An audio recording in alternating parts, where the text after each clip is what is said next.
Did you know Eris Greyrat is one of the strongest sword god style users in Mushoku Tensei? Among all the captivating heroines in the series, Eris undoubtedly stands out. Eris plays a key role throughout the entire story and is one of the main heroines for a reason. She helps protect Rudeus and trains harder than anyone else to achieve her goals.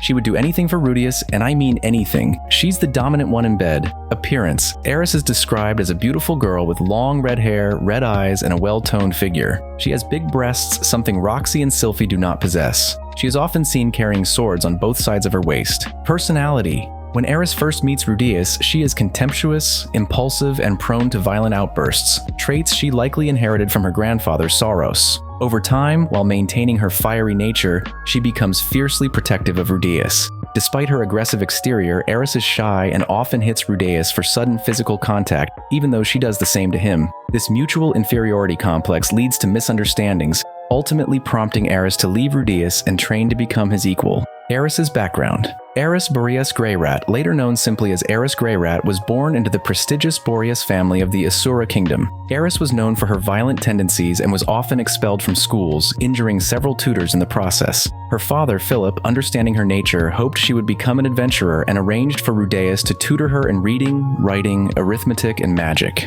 Initially, Eris did not recognize Rudeus and attacked him violently. However, after a kidnapping incident where Rudeus saved her, Eris began to trust him and showed interest in his magical abilities. Under Rudeus's guidance, Eris also trained in swordsmanship with Ghislaine. Her natural talent for swordsmanship combined with her fiery personality helped her grow significantly. She gradually shed her violent tendencies, except when provoked by Rudeus's occasional inappropriate behavior. Their peaceful life was interrupted by a teleportation incident that sent them to the Demon Continent.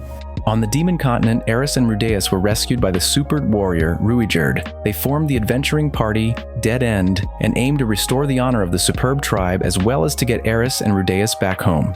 Their journey encountered a significant challenge when they met the dragon god Orsted, one of the 7 great powers. Despite their efforts, Orsted's overwhelming strength left them powerless, and Eris realized her inadequacies and dependence on Rudeus. Upon returning to the Fitoa region, Eris learned of her family's tragic deaths. This realization drove her to become stronger. Before she left, Eris had one passionate night with Rudeus. However, due to her nature, she didn't explain herself well, leading Rudeus to believe that Eris had dumped him. In reality, she intended to convey that she was going off to train and would return to his side later. She then traveled to the Holy Land of Swords to train under the sword god Galfarion and Ghislaine. After 5 years of intense training, Eris earned the title of Sword King. Despite her growth, her ultimate goal remained to stand beside Rudeus in battle and defeat Orsted for causing them so much suffering. Eris's strength and legacy. Eris's training in the Holy Land of Swords earned her the title of Sword King. In Mushoku Tensei, swordsmen are ranked from weakest to strongest: beginner, intermediate, advanced, saint,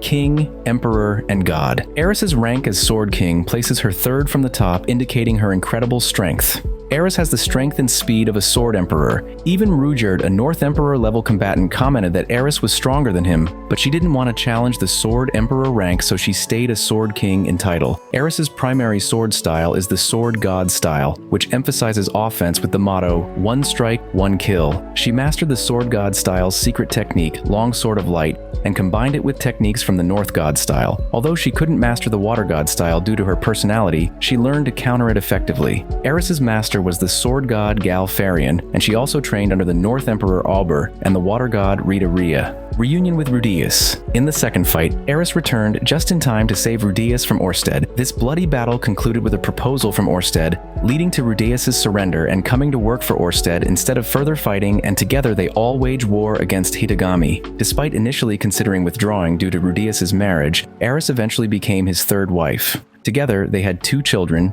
Ars and Christina, and enjoyed a happy life. Rudeus once jokingly referred to Eris as his husband because Eris is the more sexually aggressive one, making Rudeus feel like a maiden in love.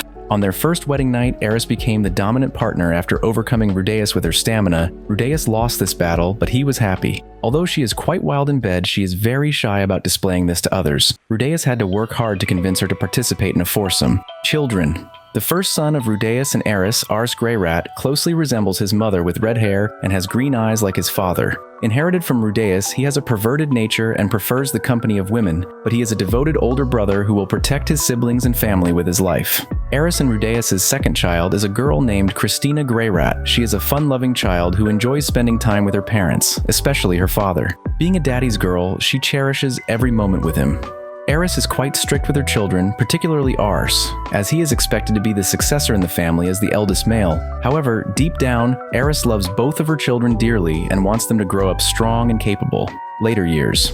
In her later years, Eris continued to train and became a respected figure. Eris's later years were marked by continued training and a peaceful life with her family. She collapsed and died suddenly at the age of 70, leaving Rudeus to grieve for 3 days. Even at this age before she died, she was still active with Rudeus. Despite the abrupt end, Eris's legacy of strength and determination lived on through her children and grandchildren. Her great-granddaughter Ferris is rumored to be an important figure in the future, potentially helping the main character defeat Hitogami and his apostles. Eris's journey from a hot-headed noble girl to a powerful swordsman and loving mother is a testament to her character. Despite the different paths in the anime, fans eagerly anticipate her reappearance in the future seasons. Thank you for watching this video. Please subscribe to my channel and give it a thumbs up if you enjoyed it.